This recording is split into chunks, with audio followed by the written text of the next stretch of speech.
with vision destroys all indecision and opposition. You know, those who have been the most powerful and permanently influential in their generation have been seers and visionaries. Even when you think about God, he always talks about going to the whole world. People who seem to see more and farther than others. People of faith, because faith is vision. Precision with vision destroys all indecisions and opposition in your life.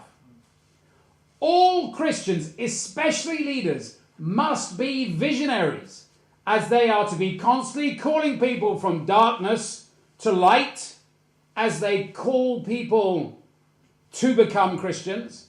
You know, so often people's faith is dependent upon our faith in them. They go, I can't do it. We go, you can. Let me help you. Let me pray with you. Let me walk with you. As Christians are called into leadership, I can't do it. Or dealing with the selfishness, I just want to attend church. You know, most members of the church want you to be a denomination. They wouldn't put it like that way. But a denomination is I don't want to get involved in leading. Bible taught leaders to become evangelists. How many of you have I called into the ministry? You go, I just don't want to go in. But it's not about you.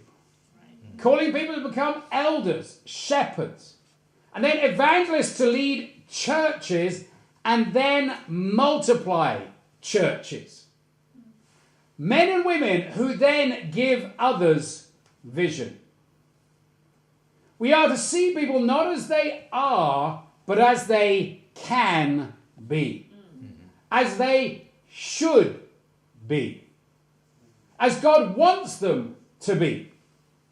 To make them into what God wants them to be. To really make them go, hey, that's not God's will for your life. I remember having a conversation with Kip when I was still in Brisbane. You know, I said, Kip, can't I just be the rich guy that just raises money and gives lots of money to everybody? Maybe that could be my role. He goes, well, I just don't see that role for you. And I'm so glad that he called me out of that. See, this is the fulfillment of Matthew 28 in its entirety. Taking people from lost to spiritual world changers. Matthew 28:19. Therefore go, evangelism, make disciples, you convert them, of all nations, not just the community church. Then you baptize them in the name of the Father, Son, and the Holy Spirit. And then you would teach them to obey everything I've commanded you. It's the process. You meet somebody on the street and you make them into a world leader. I love Jack. I'm really proud of Jack. Come on, Jack.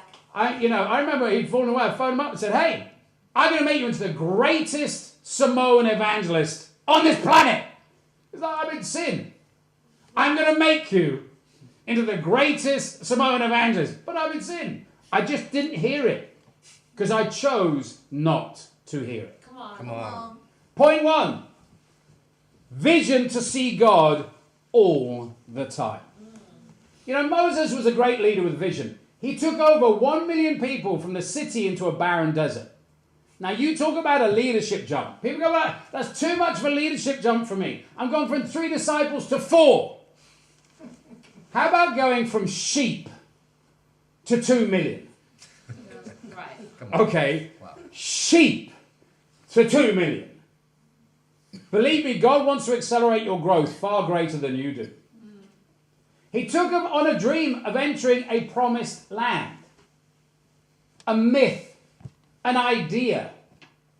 And he goes, I'm going to take you into the promised land. From sheep to a nation into a promised land. Why? Because he saw the invisible God acting, willing him, calling him to do something great with his life. He had messed up in his early life, spent 40 years building his family, looking after sheep.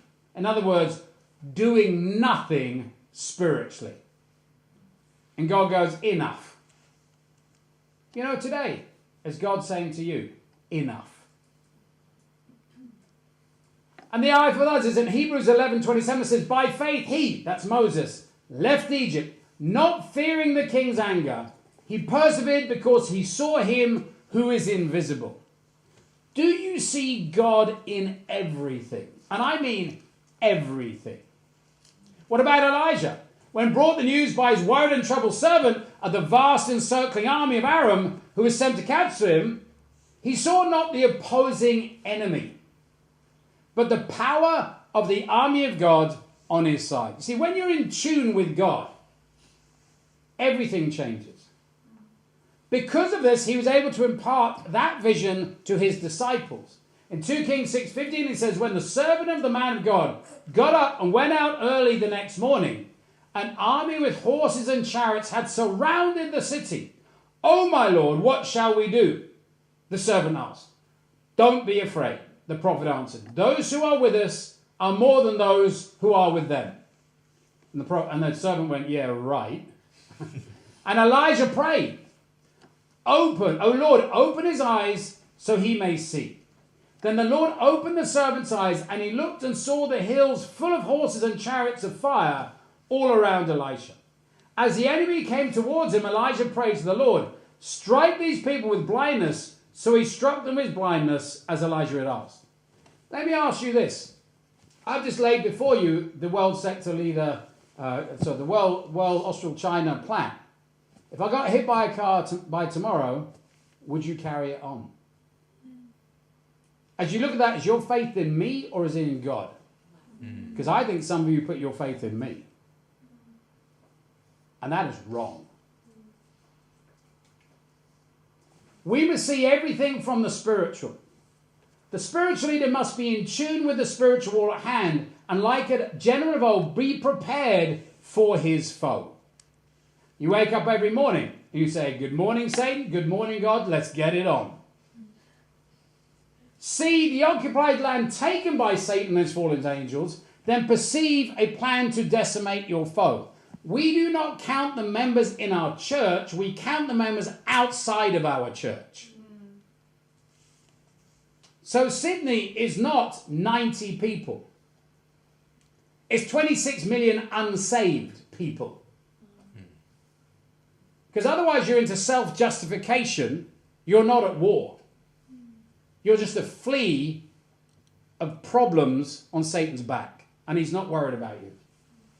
Ephesians 6:12, for our struggle is not against flesh and blood, but against the rulers, against the authorities, against the powers of this dark world, and against the spiritual forces of evil in the heavenly realms. Our enemy is not inside the church. Our enemy is not, I don't know, your discipler, the leader, your lack of money, your lack of dates in life. That is not the problem. That is not being at war. All of that will be taken care of. All of it. You need to focus on the reality. They must understand that others do not wish to acknowledge there is a huge, massive, ferocious spiritual war, even though it rages around them. You go, well, I want to talk to you about, I don't know, how this brother didn't hug me right, or how you did this, and, you know, my living situation, or like, these are not things that comes out of generals' mouths. They're not. They must always protect the weak, their homes, their hearts. Be ready for wounds, the misunderstandings and resistance from without and within. A visionary is a person who is willing to push on alone. Believe me, if you're a leader, loneliness is something you need to get used to. While their peers and friends have seen nothing to explore, they need to see everything to explore. To go where no one else wants to go. To expect to do the seemingly impossible with their God and because of their God. To be so close to God that they see everyone, everything, and every situation through the eyes of God and not man. That is what it means to be spiritual. To stop talking about man and start talking about God. Point 2. Vision for people at all times. Believing in people even when they do not believe in themselves. I said it a million times, I don't have time to not believe in people. I don't have enough people. I was brought up with broken things. So Jeremy's come to town. He's fixed our internet. He's fixed our car. He's fixed everything like that. I don't mind working with broken things. It's part of my nature. We're up in a 600-year-old house. So there's nothing that's fixed. The doors don't work. I'm happy to just work with broken things. You have to be happy to work with broken things. Vision includes seeing people as they can be, not as they are now. We need to do this for everyone, and I mean absolutely everyone. I was reminded of when I went to Jerusalem, and I was praying, did my all-night prayer in Jerusalem, and at the place of the Last Supper, there's a balcony there. I just sat on it and prayed through every person that had ever fallen away from our church. I prayed for Esther, and Esther is now back with us. Fallaways is like a temporary stumble if you allow it to be.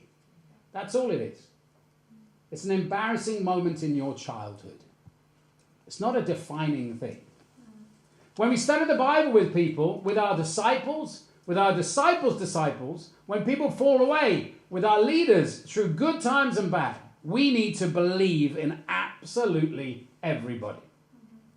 Whether it's, as I've said, Obed for 18 months, working with him. With fallaways. Fallaways coming back produces restorations.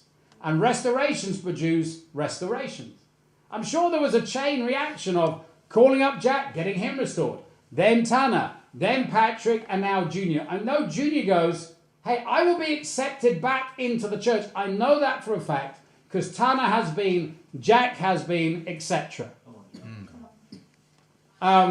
I think some of you guys, you've flunked in the ministry in different areas. I love people that kicked out the ministry. You rescue them, they're so grateful. You just go, well, I've flunked and nobody believes in me. Come here. You haven't been through what I've been through. You haven't been through what Kerry's been through.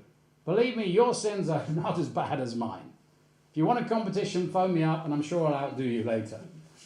Do not judge a man by his failures or even his successes.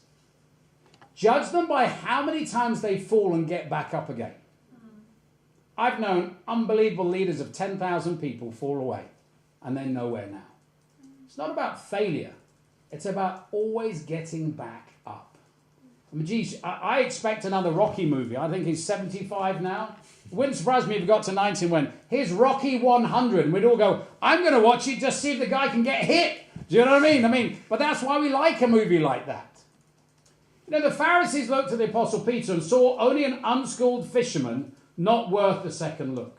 Acts 4:13, when they saw the courage of Peter and John and realized that they were unschooled, ordinary men, they were astonished and they took note that these men had been with Jesus. It's hilarious who we've got in CT2 now. All right? And obviously I can't mention their names if people see this, but I can tell you this, every single one of them has courage to the max. Yeah. Courage to the max. Maybe a bit unschooled. Self-taught Mandarin. All those different things. But you know what? God will use who God will use. Come on. We need to learn to see as Jesus saw. Jesus saw Peter as a prophet, a preacher, a saint, a leader who would lead a spiritual revolution that would turn the world upside down. That's who Jack is. He's an ice truck carrier in Samoa and a pork bun eater. But he'll most probably plant, 20 islands by the time he dies. One after the other. He'll have some motorized canoe and go, Savali, here I come, and this here I come, and here I come. And then he'll be like, Joe, I want to learn French to plant New Caledonia. I go, is this the Jack that I know? We must be looking for diamonds in the rough to polish and shine. Those that shine from the inside are not those that shine from the outside into nothingness. That means as a leader, you need to be prepared to work really, really hard. Because when you shine a diamond, if you actually look it up, it takes a lot of hard work. Eyes that are common, the eyes that look at are common, eyes that see are rare. I love organizing conferences and stuff like that. I'm just now what about this? And what about that? And what about this? So we've got the weather workshop, send that email yesterday. And now I thought, well, what about the War Museum? When in the entrance, you go in there and there's a Pterosaurus Rex, T-Rex. And I thought about, well, what if we go in there and do it there? And then you've got the Twinaboa kids, and they're there in the Friday night with this T-Rex behind them. I mean, I want that. Come on. People are like, you can't have... I want that! And then it's a question of how do you make it happen? And so that's what we're going to do. And you're just like, you've got to see things and go, what is possible? We must disciple people to a vision. Now, this is key. Excellent discipling is key to your success. If you don't master discipling, then you'll always complain about people. If you do not know how to raise people up, you will only grow your group as big as your capability to lead. In other words, you lead to the amount of relationships that you can have. I think because of Kerry's and my hard work, we can most probably lead a group of about 120 with no staff. Because we work that hard and we can have that many relationships. But that would be our max. You will never replicate and grow your group until you work through people who then have the better relationship with you, the people underneath you, and then they can work through that. We need to duplicate ourselves again and again and again. You should never fear losing people out of your church, especially your best leaders, because you know how to train up another one, and another one, and another one. We need to train our disciples to train others. Effective, forceful discipling. That's the difference between a good and a bad leader. Demanding people, not asking people to change. You've got to disciple people all the time, not just some of the time.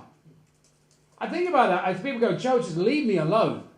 When you go out and lead your own church, do you think life will leave you alone? Right. It won't. Your failure will be in your face, and your church will be looking at you going, you are not a good leader.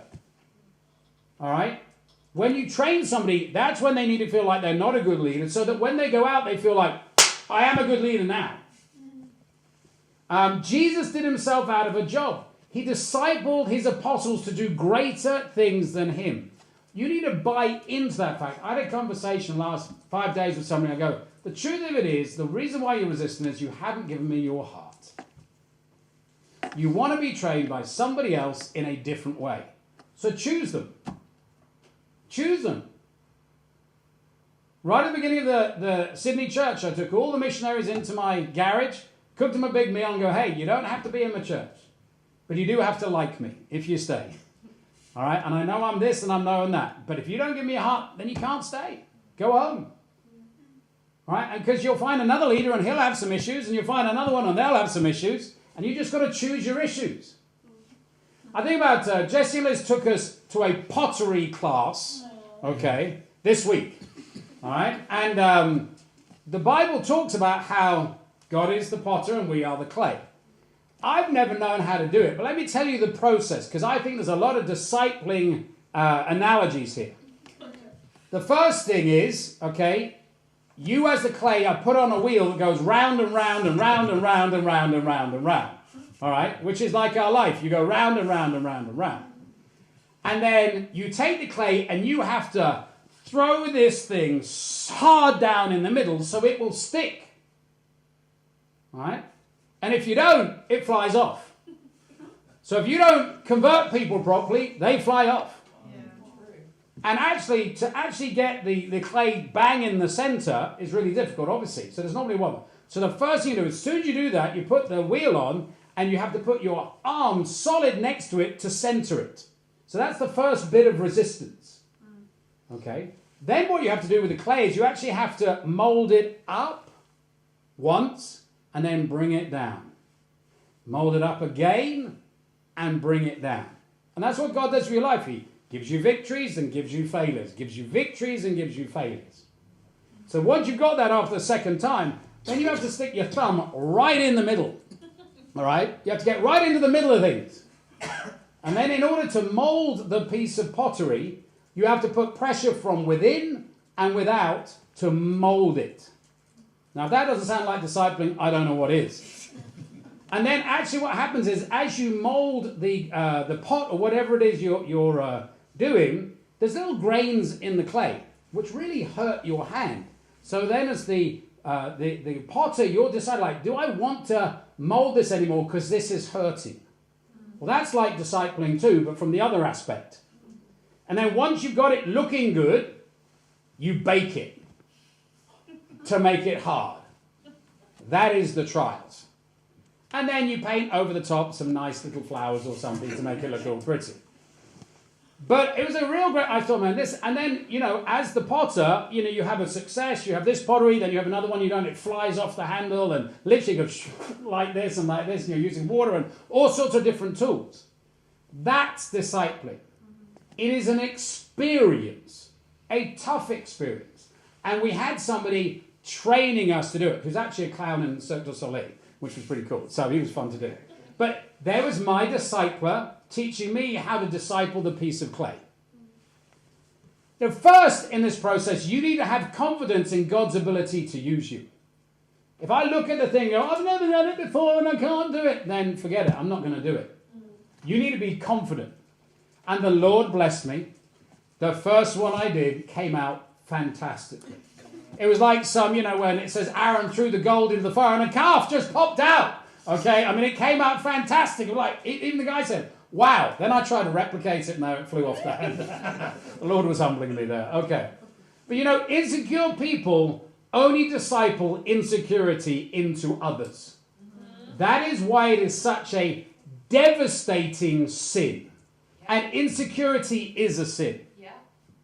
Genesis 3:1. Now the serpent was more crafty than any wild animals the Lord made.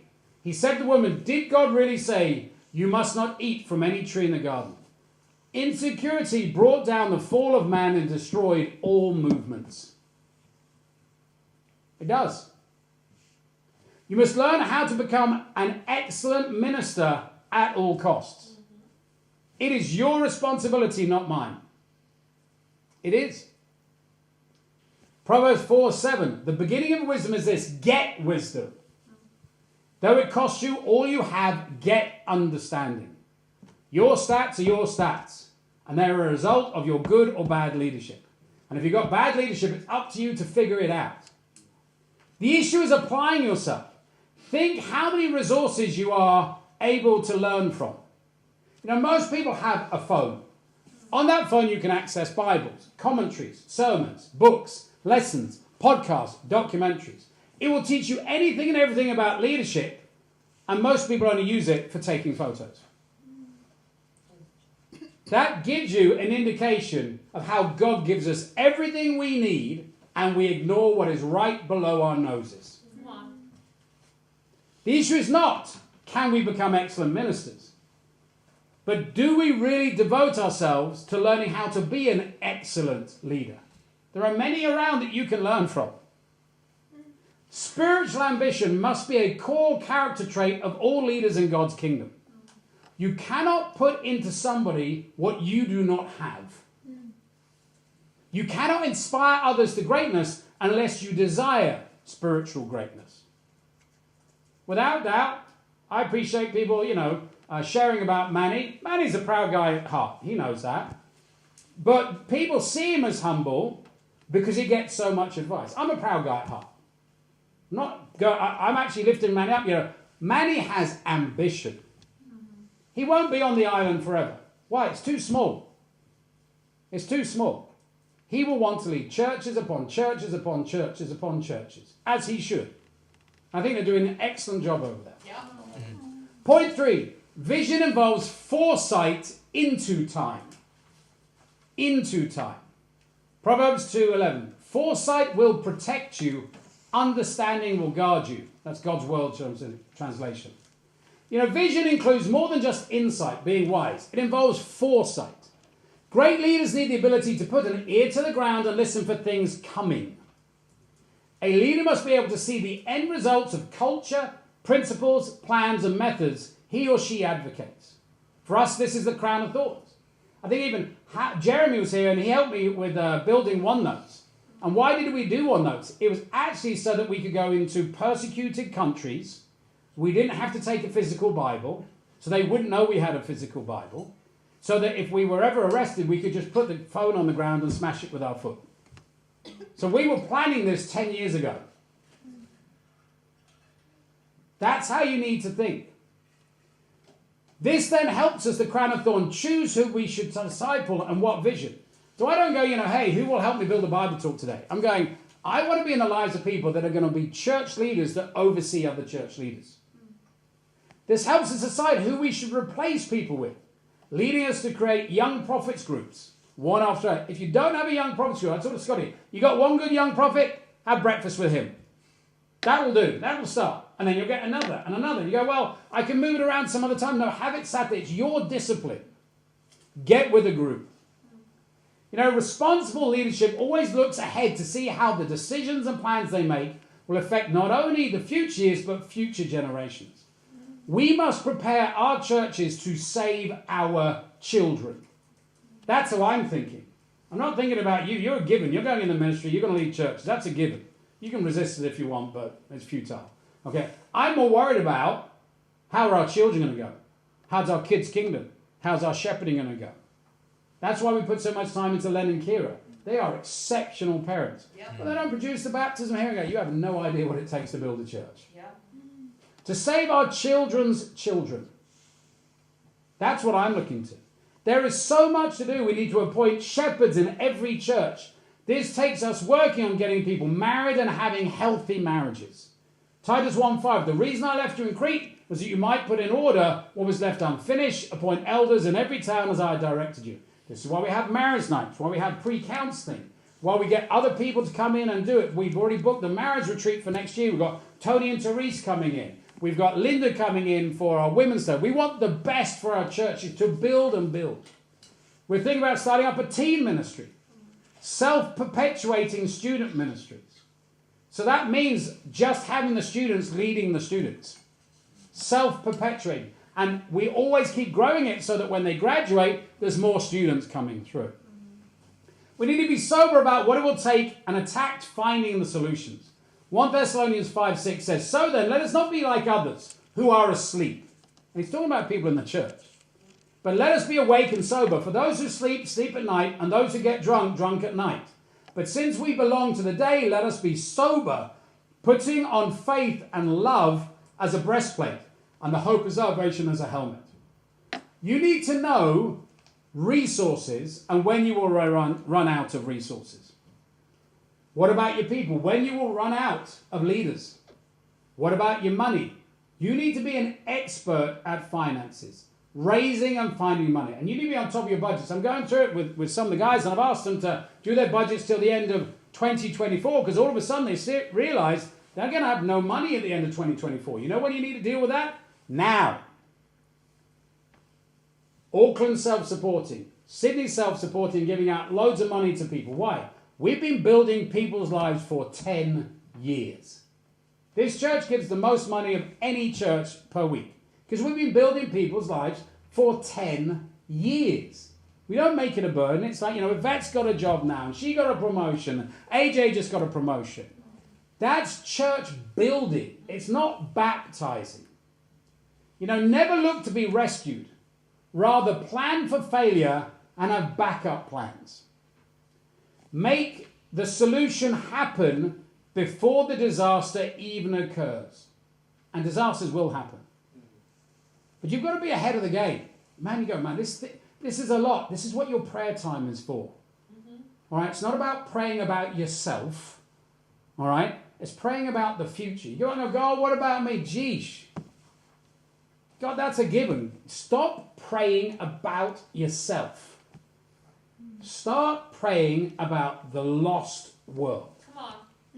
What problems or hurdles will you encounter? What solutions have you already in place to combat them now? That's what we've just been through. Time must be spent meditating on the future and what to do for the future.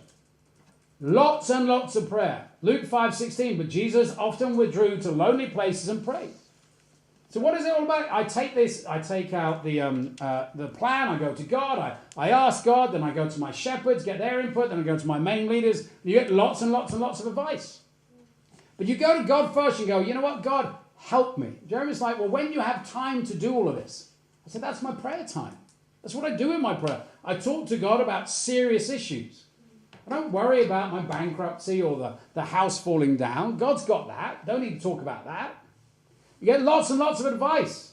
Proverbs 11:14, for lack of guidance a nation falls, but victory is won through many advisors.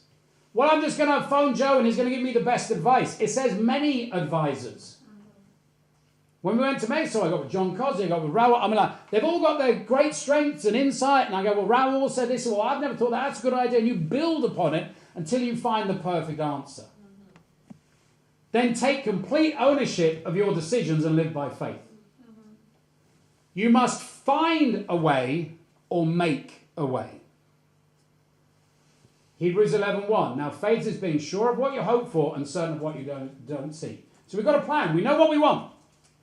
Hebrews 11:6. Without faith, it's impossible to please God, because anyone who comes to him must believe that he exists and that he rewards those who earnestly seek him. That's what it's all about. Figure out what you want. Go for it wholeheartedly with God and see him work. Point 4. Vision includes optimistic faithfulness at challenging times. The pessimist sees difficulty in every opportunity. The optimist sees opportunity in every difficulty. Philippians 4:13, I can do everything through him who gives me strength. Everything means everything. And believe me, God's plans for your life are far greater than yours. They're like little minimal things. The pessimist tends to hold back people of vision from pushing ahead. I can tell you, as a visionary, everybody's resisting me all the time. All the time. So I had this little fun thing with Mark. I said, so, when do I want things done? Tomorrow. Lan? Yesterday. I mean, it's fun, but that's literally it. Yesterday. Caution has its role to play. The cautious person helps the optimistic leader be realistic. So I appreciate Kerry. Like, I have a plan and said, well, had you thought about this? Had you thought about this? And she compliments me. Yet if we are too cautious, we are often in danger of being chained to our own fears and past failures. So when people say, I tried that and it didn't work, that doesn't mean, therefore, you shouldn't do it again. It means you should figure out why it didn't work. Otherwise, I tried walking when I was 1, didn't work, so I just gave up on it. Tried driving, crashed, and therefore I'm never getting in a car again. We don't think like that in anything else. The person who sees difficulty so clearly that he does not discern the possibilities cannot inspire a vision in others. Risking it all for God inspires others. We lift him up, oh, bro, that he did this and it wasn't likely and he went and, and Alejandro, he ended up, and what? Whoa, crazy. We're like, man, I need to do more. It's people who take risks and overcome it that inspire people. Not people who said, this is why I didn't do it. If you are not trying to achieve the seemingly impossible, then what is fueling your prayers? Honestly, you? Remember, it's part of God's character to be a rescuer and a miracle performer. But he needs a faithful person to perform the miracle through. Before he comes to your rescue or performs a miracle, he wants you to give him a challenge to work with. Hey, God, I'm thinking about doing this. What do you think? That fire's got up. Centurion, hey, don't worry about it. Don't need to come in here. I'll take care of it. Just say the word and it'll be done. You need to have faith to do something great to get God's attention. There's no place in a leader for a victim mentality. Listing the reasons why things went wrong helps no one. Complaining, grumbling, moaning, and blaming have nothing to do with leadership. Nothing. Seeing God work through disaster is the role of leadership. Let me just say that again. Seeing God work through disaster is the role of a leader. We've just seen this guy converted Willis. This guy's a lawyer, training to be a lawyer, etc. As we dug deeper and deeper and deeper and deeper, he's failed every flat course. And he said, well, I think I've only failed this. The boys went down with him for the course. He's failed every single one. I said, amen. Let's get a plan. Just so happens Lan did the course. She can mentor you. We'll get James down there. We'll appeal to the court. I got Obed involved. He's the guy that flunked and, found out ways to extend his course. Said, this is it. Can you imagine Willis graduating? See, that's what you've got to focus on. Him graduating and go, man, I was depressed. I failed every course for 18 months. And I'm graduating. He will feel more pride in his graduation than the guy that flew through it. Yeah. And that's God. Excuses are the opposite of a make-it-happen attitude that all visionaries need. He that is good for making excuses is seldom good for anything else. 99% of failures come from people who have a habit of making excuses. Making excuses becomes a way of life, as does overcoming them. Don't pour excuses on God's dream to save a lost world. I know Jesus didn't. He believed and trusted in God that he could resurrect any and every situation. Now, understand that. Resurrection. Resurrection means something needs to be dead before it can come alive again. How many of your situations that you lead are actually dead? Even Willis says that it's bad, but it's not dead. They haven't actually kicked him off yet. All right, they haven't got the visa and gone. And even with Tulla, where it was dead, all right, couldn't get the visa. God says, no, this is a redirection. Let me resurrect your life in Samoa. Mark 9:23. If you can, said Jesus, everything is possible for he who believes. Matthew 9:29. Then he touched their eyes and said, according to your faith, let it be done to you. You know, the possibilities with God are so unbelievable. I mean, who thought, whatever village you came from, whatever little town you came from, can you imagine growing up thinking, I'm actually going to be on the world stage?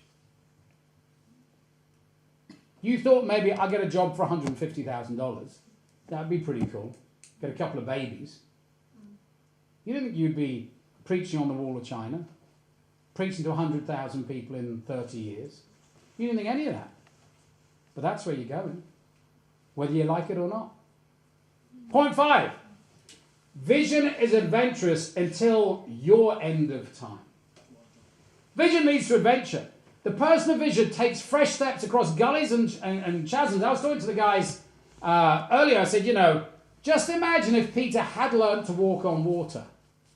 What would have happened if he'd had the faith? Well, then he would have taught other people to walk on water.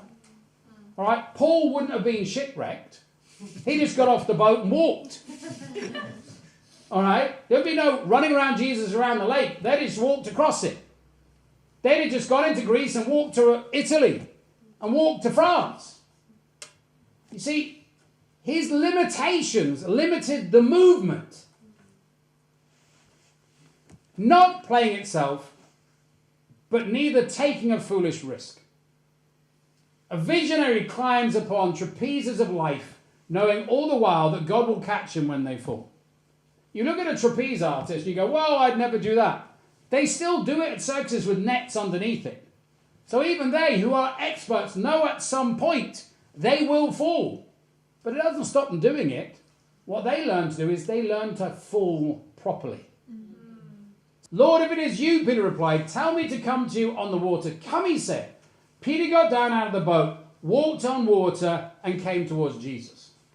I think so many times we don't do things. We go, God, are you really calling me to do this? The very fact that you are praying that means yes. Does that make sense? It's like, imagine Sahil asked Krista to be his wife. Are you really asking me to be your wife? Well, you're the one standing in front of me. What do you think? All right, we don't do that. If you're listening to this message, he is calling you now, today. To achieve the impossible, we must aim for the unbelievable. That's just a fact. You go, that just looks crazy. No, that looks biblical. Every 4 years we see the Olympics. The world watches men and women who are trying to do the literally impossible. Go faster than anybody has done before. Lift more weights than anybody's done before. Jump higher. Do this and do that. I mean, they are literally going, I want to achieve what has never, ever been done before. And then my favourite that I love to watch is the Paralympics. Yeah. I mean, when I went to see, we were staying with this guy who was a small person, and he was training for the Olympics. And this guy came and was in the swimming pool. It was Heinrich, Solomon's friend. You know, we thought, man, he's jumping in the pool with the big guys. This guy comes down, takes his arms off, takes his legs off, and he has one bit here, just here. That's all he's got. He jumps in the flat pool and goes for it. I'm like, the man's gonna sink. He hasn't even got fingers. And he's racing for the Olympics. Wow. I'm just like, I'm blown away. And what is my excuse? Yeah, where are the spiritual men and women who will dedicate their lives to achieving the yet spiritually unachieved? People talk about the old movement. Old movement didn't do diddly squat. I mean, they really didn't. It's funny, I was going through with Len, the Crown of Thorns and everything. He goes, I want to send this to some of the guys in the ICOC. They didn't do any of this. There was no Hobart. There was no Darwin. There was no Samoa. There was no New Caledonia. There was none of that. Guys, you're going to do so much more. I so appreciate the missionaries. I love it when people go. I mean, I love the fact that, you know, Eric met the first person in Samoa who I think will ever become a Christian. I love the fact that Tana, you know, gets restored and now his wife's a Christian and you have all these doctors and women. I just love all of that. Yet we need to build churches to the sizes in our country never seen before in the history of the world. So that big church in the middle of Samoa that's Mormon, that's cheapskate, that's so small. One day that'll be knocked down because the kingdom of God will have taken all the Mormons. Start looking at the number of people in your church and being satisfied with a 10%, a +1 baptism. You need to put it as a percentage. It is 0.000000001% of your job. Right. That's what it is. We need to go boldly where no man has gone before, as the Trekkies said. You know, the adventure's only just begun. What adventures have we faced so far? I remember the Apia inaugural. I remember it. I was there. And, you know, we got our kingdom song singing and, you know, it was very pathetic and, you know, like there's 5 of us or 10 of us at the front trying to sing our song. And then we happened to sing a song that obviously every Samoan on the island knows. And 150 people start singing. Men, women, baritones, everything. And the hair on the back of my head just stood up. And I was like, oh my goodness. That's as close to singing in heaven as I've ever got in my entire life. And I know that, you know, Scotty's family wouldn't tell him they'd come and they just start flooding in the door. I think about hosting the World Sector Leaders in Sydney. That was a moment for us. They still talk about it today. In actual fact, Linda was like, so is your conference here? I'm coming when your conference is coming. Think about spying out the land in our first trip to over in, you know, in CT. And just walking in and just finding people that believe in God and want to study the Bible. What awaits us in the next 10 years? Well, I'm looking forward to the conference and then going to Wellington. That is going to be one of my favourite weeks in the entire life. Every staff member down there flooding the streets, putting all our contacts on OneNotes, and Nick's going, man, we're going to leave them like with 1,000 contacts to work with. I mean, now that's how to plant a church. And we were maybe starting something new here. Do you know what I mean? Everybody's week's holiday, let's go and start a church somewhere. I'm looking forward to doing an all-night prayer, maybe for a week. Actually, a week-long prayer on the Great Wall of China. I've done it on Hadrian's Wall. It took me 3.5 days, 72 miles. Just imagine taking all the Chinese disciples. Guys, let's just start at one end. Mark, which end should we start? I mean, like, where should we go? What about the first child of a staff member being baptized? What about whose kid is going to marry whose kid? Oh, dang, man. Like, oh, man. Now I'm going to have good relationships with everybody. Like, little Mark's going to marry, you know, his son's going to marry the little daughter of, I don't know, Dante. You know what I mean? You're like, oh, you know, they were like, oh my God, oh, I've got some funky feelings going on here. Are they going to come to China or are they going to go to the islands or something like that? This is what's going to happen. This is what's going to happen. What will God have done through us by the time we pass? What stories will I tell at our graveside, at our wake? Can you remember when Mark? Can you remember when Marin? Can you remember when JT really repented of not wanting to lead? Can you remember that? And she went on to preach to 1,000. She had a Women's Day of 5,000. You remember that? What legends will be told about us? What deeds will we be most proud of to leave to our grandchildren? What will God be most proud of for us? I really appreciate it when you gave up everything. And I know you didn't want to. And you went to North Korea because nobody else would. You know, precision with vision destroys all indecision and opposition. We need to be excuse busters, kicking through every wall. Every challenge, financially, physically, emotionally. Stop your grumbling and complaining and saying it's all hard. We're at war with thousands, if not tens of thousands, if not millions of demons. What do you expect? Vision to see God at all times. If you're not having great quiet times and really seeing God, you won't be able to do it. Vision for people at all times. Never give up on anyone. And I mean never and anyone. Vision involves foresight into time. Don't just think about you. Plan your life ahead. People make fun of me, but I can tell you, you plan ahead, it's inspiring. It changes your prayer times. You know, I was talking with the shepherds last night, and I was showing them the whole plans, and I said, what do you think, Len? He goes, yeah, I really need to get somebody to take over my business so I can just be freed up to be a shepherd every hour of every day. That's what vision does. Vision includes optimistic faithfulness at challenging times. You'll find out whether you're a real visionary when the hard times hit, not when the good times hit. And vision is adventurous until your end of time. You have one life, guys. That's it. One life. Every year you go, you can't get back. You want to do as much crazy stuff for God as you can. You know, a vision without a task makes a visionary. A task without a vision is a drudgery. A vision with a task makes a missionary. Amen.